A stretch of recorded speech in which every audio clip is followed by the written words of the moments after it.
Në 22 maj të vitit 2014, një fshat I qetë malor në verilinje të Shqipërisë me emrin Zap në rrethin e Kukësit, u përfshi nga një ankth I papërshkrueshëm.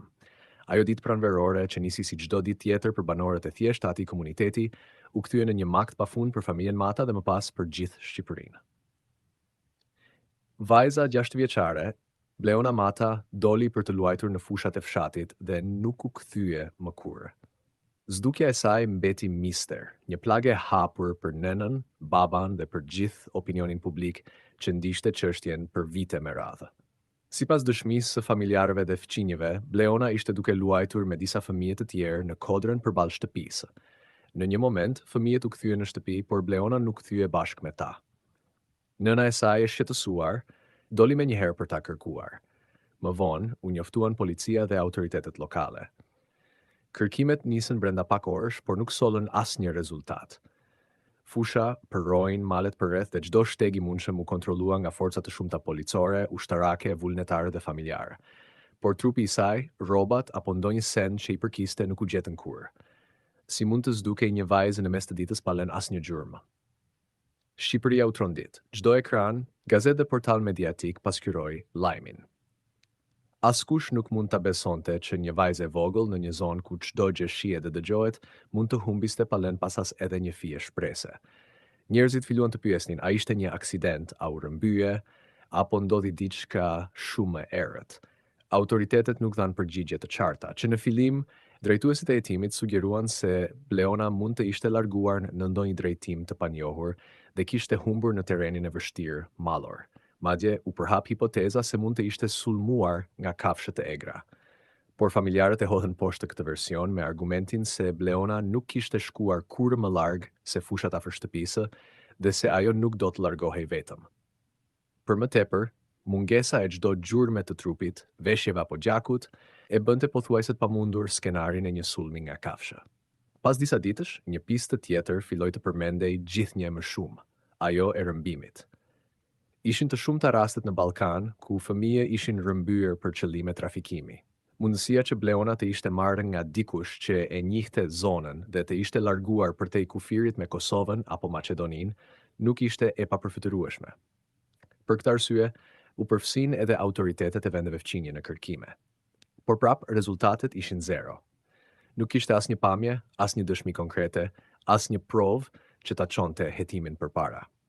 Vitet kaluan, por nëna e Bleonës, një grua e thjesht, nuk pushoi se kërkuari të bien. Ajo u shndërrua në një simbol të nënës shqiptare që nuk dorëzohet përballë asnjë dhimbjeje. U paraqit në shumë emisione televizive, bëri apel publik, kërkoi ndihmë nga shteti, nga organizatat ndërkombëtare, nga kushdo që kishte një mundësi për të ndihmuar. Në sytë e saj leksohej një dhimbje që nuk zbehej me kalimin e kohës, por forcohej pasi mosdia ishte më e rëndë se çdo humbje. Ajo thoshte gjithmonë, unë ndjej që vajza ime është gjallë, e ndjej që është diku që më pret. Në vitin 2021, ngjarja mori një kthes befasuese.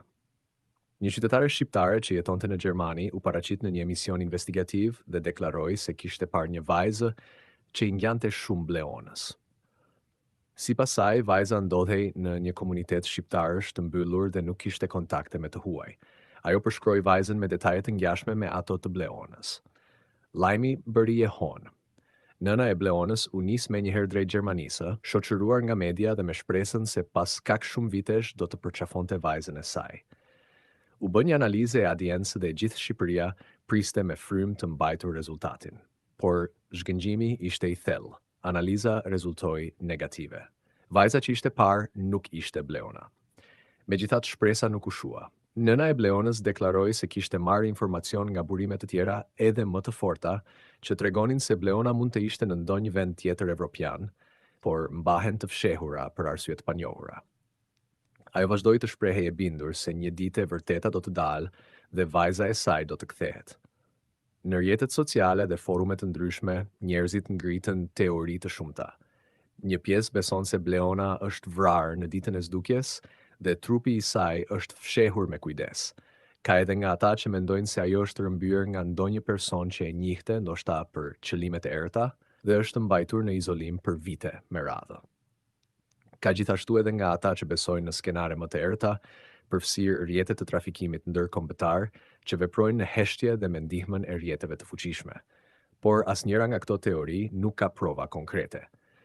Ekspertët e kriminologjisë dhe hetuesisë thonë se rasti i Bleon Amatës është një nga më të çuditshmit në historinë e Shqipërisë. Që në orët e para, nuk u ruajt vendngjarja siç duhej, nuk u bën kontrollet e menjëhershme në të gjitha banesat e fshatit, nuk u ndaluan njerëzit që dilnin nga zona.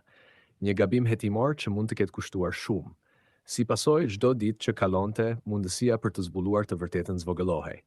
Çfarë ndodhi realisht me Bleon Amatën? Pse askush nuk e pa, nuk e dëgjoi? Si ka mundësi që një fëmijë të zduket në një fshat kaq të vogël, ku çdo njeri di gjithka për tjetrin, dhe të mos lërë pas asgjë? Këto janë pyetje që qëndrojnë ende sot pa përgjigje. Nëna e Bleonës nuk e humbi kur besimin. Ajo thot se ndjen çdo ditë pranin e vajzës, se shikon ëndra, se ndjen që është gjallë. Për të, çdo ditë është një pritje. Ajo nuk ka ngritur varë për Bleonën, nuk ka vendosur fotografi me qiri, sepse nuk e pranon humbjen. Në shtëpinë e saj, dhoma e Bleonës qëndron ende siç ka qenë, me lodrat e saj, me rrobat e saj, me shpresën se një ditë ajo do të kthehet. Rasti i Bleon Amatës është kthyer në një simbol të dështimit institucional në Shqipëri. Është një dëshmi se si mungesa e reagimit të shpejt, mungesa e teknologjisë, e bashkëpunimit ndërkombëtar dhe ndonjëherë edhe e vullnetit mund të çojë në një tragjedi që nuk mbyllet kurrë. Në vendet perëndimore, raste të tilla do të mobilizonin gjithë shtetin. Në Shqipëri, një fëmijë mund të zduket dhe pas pak muajsh gjithçka heshtet. Por njerëzit nuk kanë harruar. Çdo përvjetor, historia e Bleonës ringjallet. Mediat rikujtojnë rastin. Fëmijët e moshës së saj tani janë të rritur, por historia e saj mbetet e freskët. Ajo është kthyer në një zë të heshtur që kërkon drejtësi. Dhe pavarësisht nëse është gjallë apo jo, ajo meriton që e vërteta të dalë në dritë. Deri atëherë, emri Bleon Amatës do të qëndrojë në kujtesën e shqiptarëve si një plagë që nuk mbyllet. Një histori që na mëson se siguria e fëmijëve nuk duhet marrë kurrë për të mirëqenë, dhe se çdo zhdukje kërkon hetim të thellë, serioz dhe të pandallshëm.